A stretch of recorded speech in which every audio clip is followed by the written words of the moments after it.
A lot of Japanese imports like this don't come with the same level of underbody protection that European cars do. So we're going to fix that today with these. This is going to add some much needed protection for the harsh Irish roads and stop this Suzuki Alto Works from going rusty.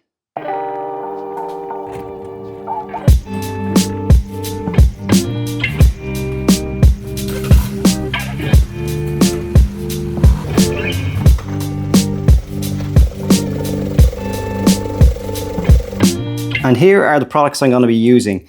These are both from a company called Bilt Hamber, which I've used in the past, both for their wheel cleaner, which is excellent, but also I have used this S50 before on a Honda Beat.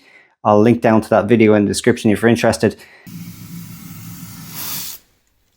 But the first product is this Dynax UC, which is a clear film. It's a kind of a wax.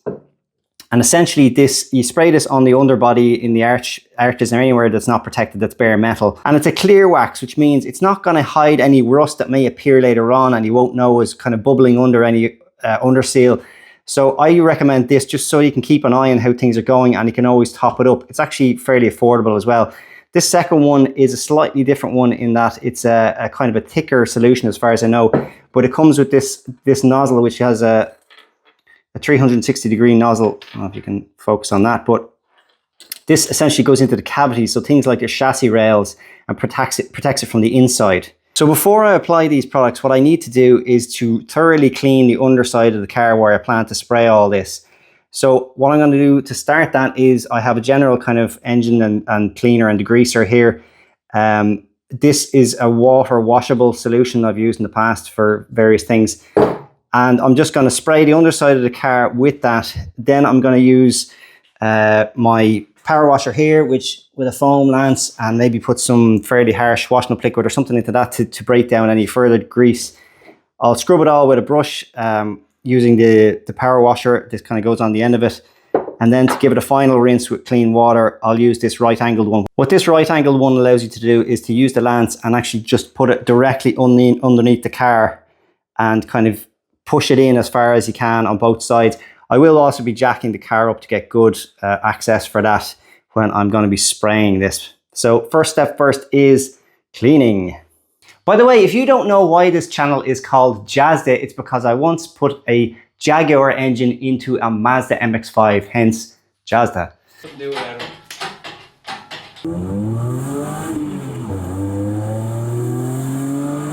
But I subsequently learned that Jazda actually means something in Polish, which is let's go or let's drive. So I thought that was a cool tie-in to my love of cars as well.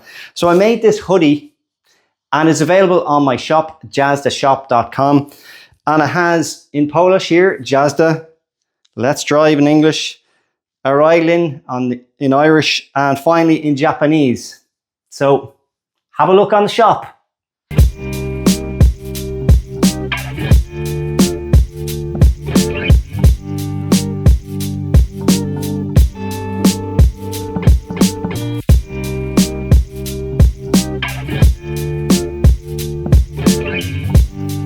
Step one, complete.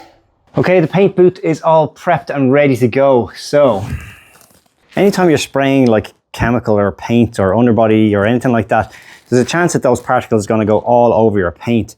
So just to kind of play it safe and have less cleanup afterwards, I've covered the entire car. Mostly. You'll still get access to all the areas like in here. Taking the wheels off. Covered the brake discs, so I don't want to get any of that underseal on it. And I've decided to start with this stuff. This is the stuff that goes into the kind of chassis rails and any sort of nooks and crannies like that. And then afterwards I'll do the messy job of spraying the entire underside and all the wheel arches. So it will be very difficult to film this without covering my phone in this. So a couple of safety precautions here. I've got glasses and a mask. I've got air coming in here underneath the garage door, and I also have a window open. Hopefully that should be enough for me to not die. And just to give you a little preview of these cavities that I'm talking about.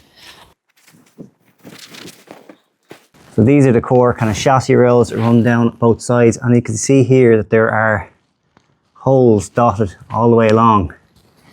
So road grime, salt, all that nasty stuff is going to get in there and rust it from the inside out. There will be some level of rust proofing, but not a huge amount. Again, these strengthening beams either side of the transmission tunnel, yeah, they're the main ones really for this car. You can get up into places like these as well, or into the subframe itself. So there is a fairly large bottle of this. I bought 2 of them for my Honda Beat thinking I would need 2, but I only need 1 in the end, so this should be plenty for this car.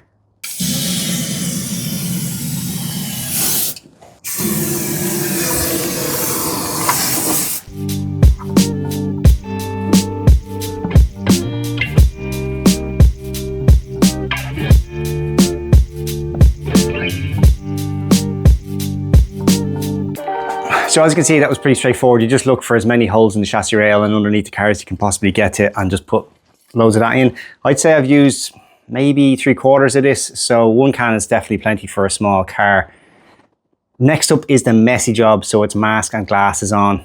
I have one of these can trigger things, so I'm not sure if it's actually going to be any use or not, but they're a little easier to use when you have enough space to do it. I'll start with the arches and then I'll work underneath the car.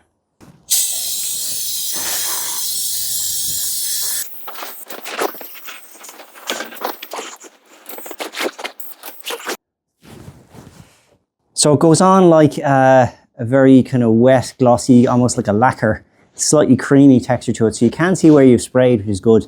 Or I can already see that this handle thing is going to get in the way on occasion, but it is handy to have it. Yeah, it goes on very easily, but the mist is going all into the air. So I can already, this part of the paint that I haven't covered up, I'll probably have to clean that up afterwards. But it does dry like kind of like a candle wax. So it's fairly easy to remove with degreasers or whatever, if I do happen to get any overspray on the car, but hopefully it'll be minimal.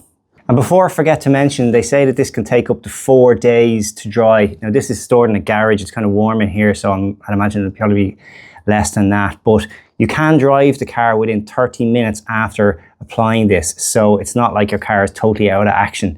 I'll try and avoid that if I can, but it's nice to know that the option is there.